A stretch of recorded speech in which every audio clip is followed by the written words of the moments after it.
With a document like this, we want to get our content in as early as possible. And we're going to look at a few things, type size and leading, and then setting what's called our baseline grid. So the first thing I want to do is just get my content in. Now in this case, for the exercise, we have a Word document that has the content.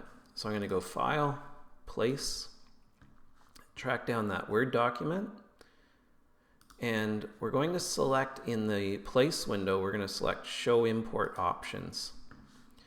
Now when I click that, and this is important to select when we have a document that we know is clean, and in this case, by clean, I mean there's no extraneous notes in it. It's strictly content that should be in the document, and we can place this document, this Word document, right in, but showing options will allow us to select items that make sure that any punctuation, such as italicization and so on, comes in correctly.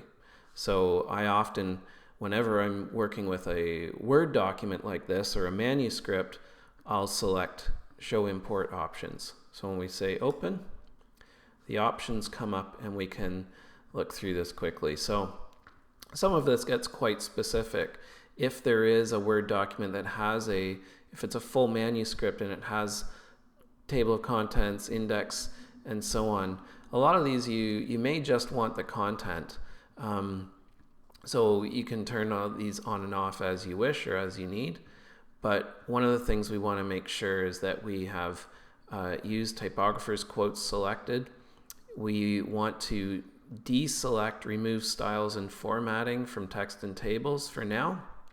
Often that's a choice. Again, if there are tables in the content, it's often that I will actually do 2 tries. I'll select this and see what it looks like. I'll deselect it and see, because sometimes it's easier to just bring the content in and do a table from scratch. Other times it's actually quite easy to modify a table that comes in. For now, we're just going to leave that selected. And then preserve styles and formatting from text and tables. We'll leave that for now. And anything else you can see, these by default, what I have selected here is usually what I bring it in as. It's kind of a good default. Now we have here import styles automatically.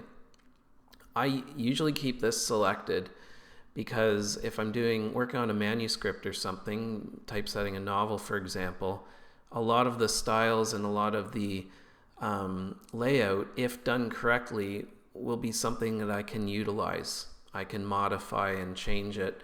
There's overriding that we have to do in some cases, and when the time comes, you'll know what that means. But I usually do this to see how the document is formatted.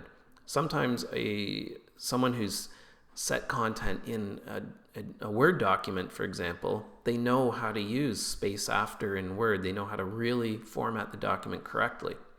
And that's very helpful. That can eliminate a lot of the work that we need to do. Other times, a Word document is quite poorly typeset, and we bring it in and we have to undo a lot. So we hope that there's something that can eliminate a lot of our work. And it's quite often that there's things that add to our work. So the short story of all this is that we have the options. You want to try doing exports with and without certain things selected, or imports, and you become familiar. You start to get to know the Word document that you're being given. In this case, I'm going to leave everything as is and say OK. And then we get that thumbnail with the content. I'm just going to click right at the margin here, and it's going to assume the position within the margins. Now we're going to notice here that we have an immediate error. So remember, we're always trying to keep an eye on the errors we have. It's okay to work with errors because we're ongoing in the document. We know that we don't want to end with errors. We don't want to go out to production or export a PDF with errors. But as we're working, there's going to be errors going on and off, and that's fine as long as we're aware of them and we know what they are and we get them all fixed in the end.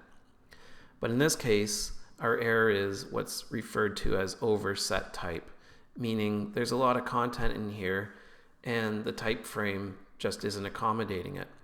Now I'm going to delete this for a moment. I'm going to re-import that text. So File, Place, and Content, and Open. I'll accept the options I have there. And this time I'm going to hold Shift down, and watch what happens to my cursor when I hold Shift. Gives me that little up and down symbol. What that means is that when I click holding Shift, it's going to send the content throughout all of the pages. So I'll click, and it sends it as far as it needs to throughout my pages. So now we don't have an error, and we've got all of our content showing. Now, we often refer to this as a content dump. You're just dumping in all your content, and then you know what's there to work with it. And in this case, if you're replicating the design or you're doing your own design, that's when things start to move around. But one thing to remember is that at this point, we're always trying to be as efficient as possible, work in as few text frames as possible, and use columns and spans and so on. So for example, in this case, we would break this into 3 columns and span that. But if I had a point where I wanted content in 2 columns, then I would have to adjust that aspect of the content and so on, or that text frame, and etc. So that's where the options add up. Things get become a little bit of a puzzle again when it comes to columning and text framing and everything. Okay, so I'm just going to pull this down for a moment, and we'll see when we reduce the size of one frame, the content travels throughout what it needs to. There's not a text frame on this page because it didn't need it. It brought a little of content on to this page, so it needed that. Now, if I needed to get text from here onto there, I'm going to get myself to a point where it actually needs to. So I'm just going to close this down far enough that it throws an overset error. So there we have the overset is happening here. And we can see on these text frames the little arrow, meaning there's content traveling outside of this frame, content traveling outside this one, and then the content isn't traveling outside of this one, it's got blocked, and that's where that little error has popped up. So what I can do here is go to my text tool, make a new text frame,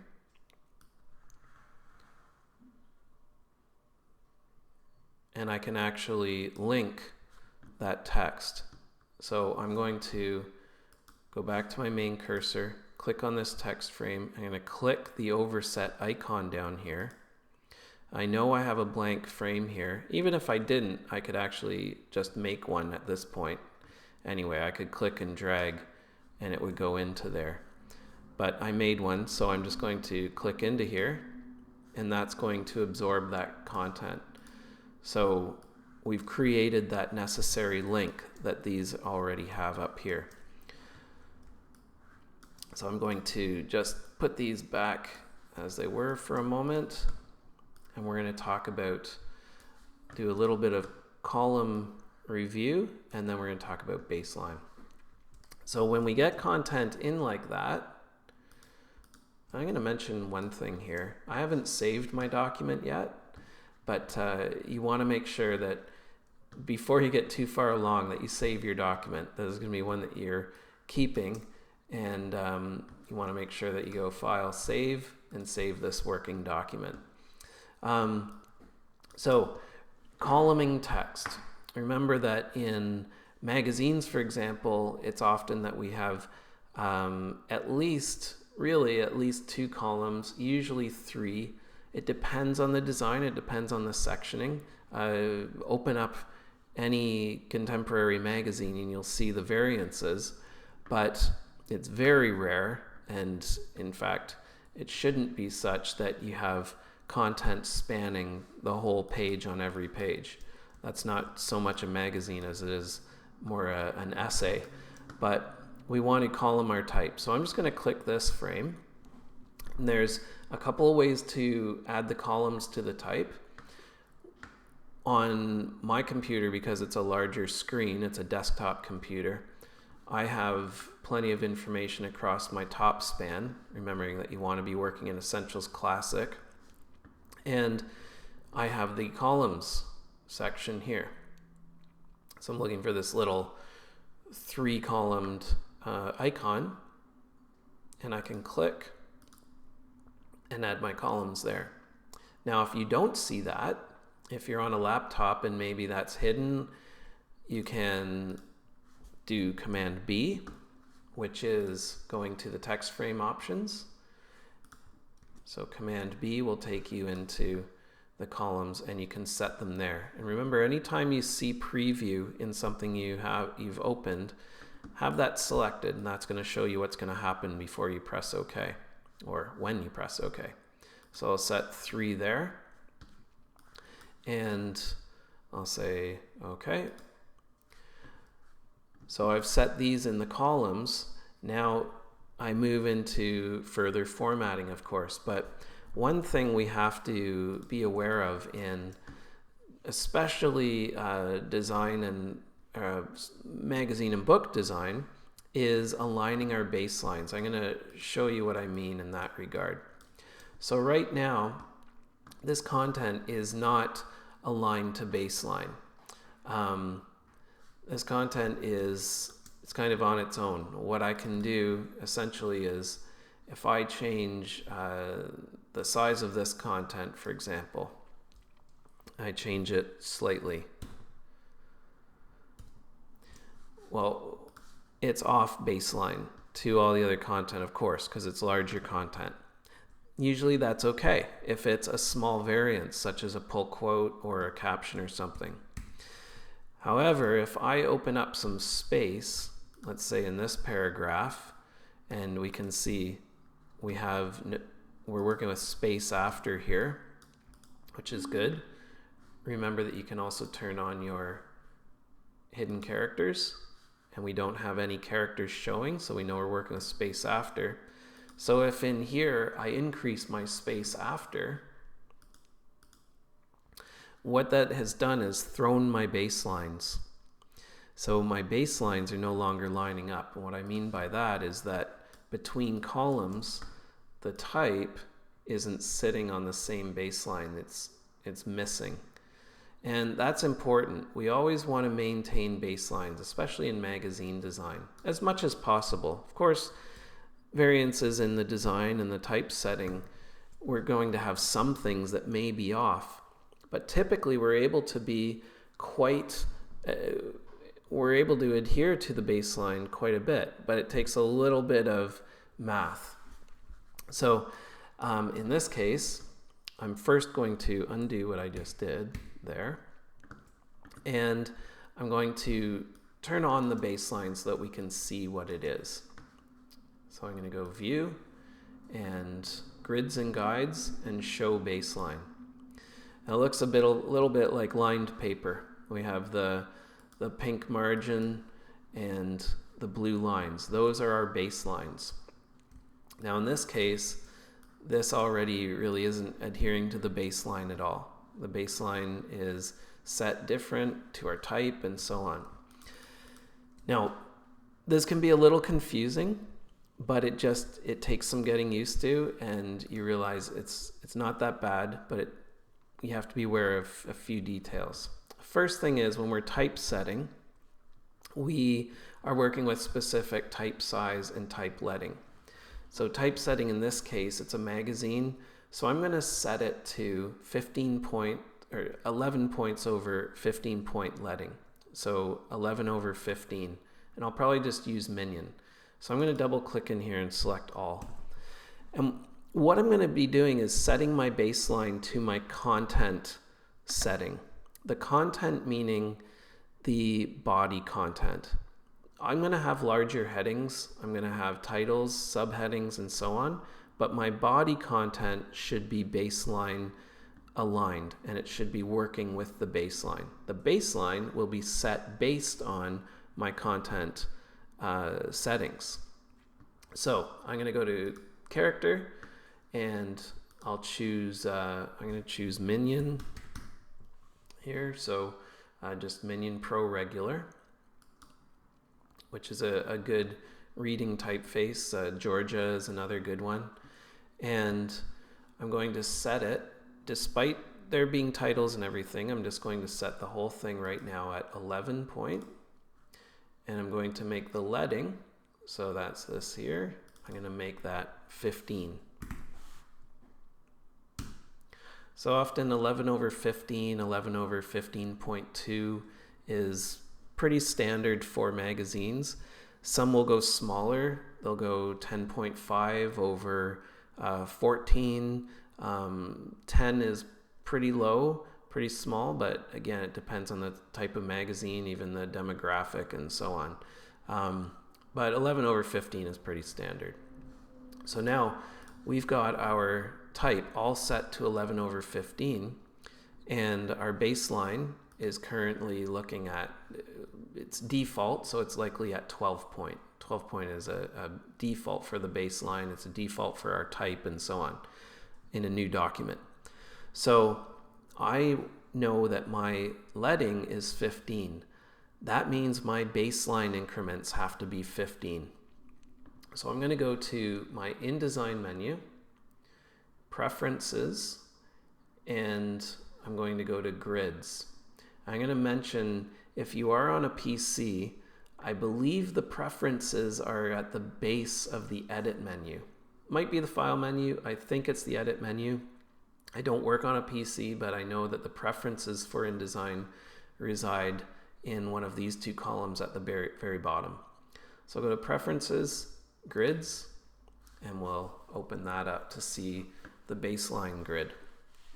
So this here, this is indicating the color of my baseline, where it's starting to appear on the page. So in this case, it's at a 1/2 inch from the top of the page, meaning it's starting where my margin is in this case. I typically keep it at that unless I'm doing a book. If I'm doing a book that's going to have, and even magazines will have this, I'll do anything that's going to have header information, that administrative content, or what's called folio information, the peripheral information, whatever you want to call it. I'll turn my baseline on so I can even have that work with the baseline. Because the baseline, it's also a ratio of what's happening space-wise in our content. So if I'm placing something outside of content, I still work with the baseline in order to maintain the ratio, the optical ratio and spacing of the layout. So for now, I'm going to keep it relative to the top of the page, 1/2 inch. And this is the increment that we want to change. Our leading, our body copy leading is 15, so our baseline increment has to be 15. This viewing threshold is referring to when we're zooming in and out, if it's visible. So if I zoom in to 75%, it becomes visible. If I'm out further, it won't be visible. And typically I find this to be fine. We're not going to worry about document grid right now. It's strictly the baseline grid we're working with. And if you don't like the color, you can of course select from any number of colors, but I like the light blue. It just, it's what I'm used to, and it's the default, so it's fine. So I'll say okay. Now we'll see, I'm just going to move this, and we'll see that it will line up the baselines. But you're not going to move yours. We're actually going to set this to adhere to the baseline.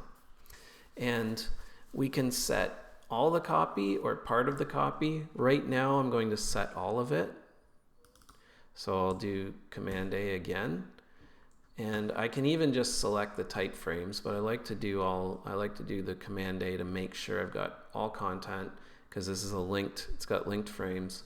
And I'll go to my paragraph settings.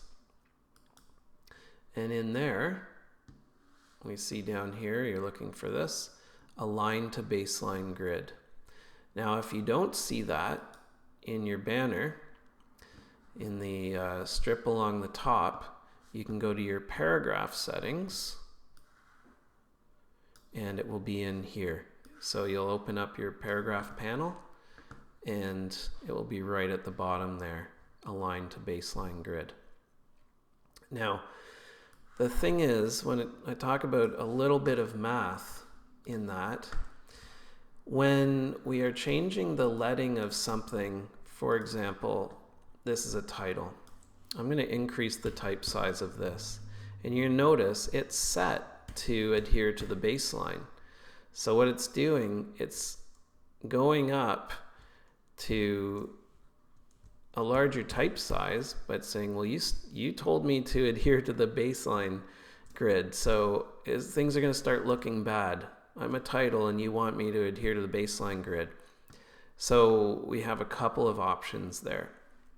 We can open up the leading to where it's going to jump to the baseline. So I'm going to hold Option down, and I'm holding my down arrow to open up the leading. But you'll see that it won't do anything. I'm doing several clicks here. I'm actually going to open my character panel so you can see. You can see the numbers going up. I'll do that again. You want to look up here. You can see the numbers going up, but it's not doing anything because it's saying, okay, I'm sticking to the baseline until you're so far gone that I have to jump to the next baseline. So I had to go up that much to get it to jump.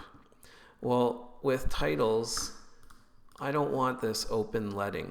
This doesn't look good. So in that case, what I can do, I'm going to do several undos here to go right back to where I was.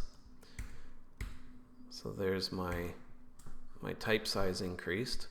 I'm going to select this, and I'm going to turn off the adherence to baseline for that content. So I turn that off.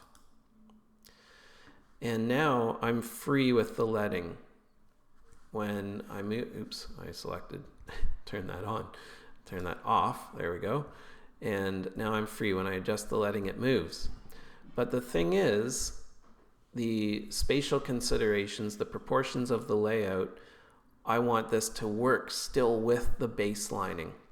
So what we need to do when I size this and do the leading, I want to make my type size an aspect, kind of a multitude of the leading. So we had 15-point leading, so I'm going to do 30 points. Instead of 27, I'll do 30 for the size. Now that's gone a little much, so I go, okay, well, instead of 27, 30 is too big. Of course, I'm working in a tight column here. I would do something different with that title. But what is 15 plus half of 15? So 15 plus 7.5, that's going to be 22.5. So that's not bad. That's a good size that allows us to maintain proportions. And then, as far as the leading goes, I go, okay, well, I'm working within multitudes of the leading with the type size. I can probably, I'll try to see what this looks like adhered to the baseline. So I'm going to go just down, I'm going to do it through my paragraph palette here. And okay, that's a bit too much, but I'm going to see if I close that up, holding Option down and my up arrow. So a little much. So I'm going to take that off baseline, and I'll just do that myself and get it to where that's pretty good. It's sitting with that baseline. So this takes a little bit of thinking because you're trying to maintain spatial ratios through this while still making sure that things stick to the baseline with your content. The most important thing is making sure your content is always on baseline.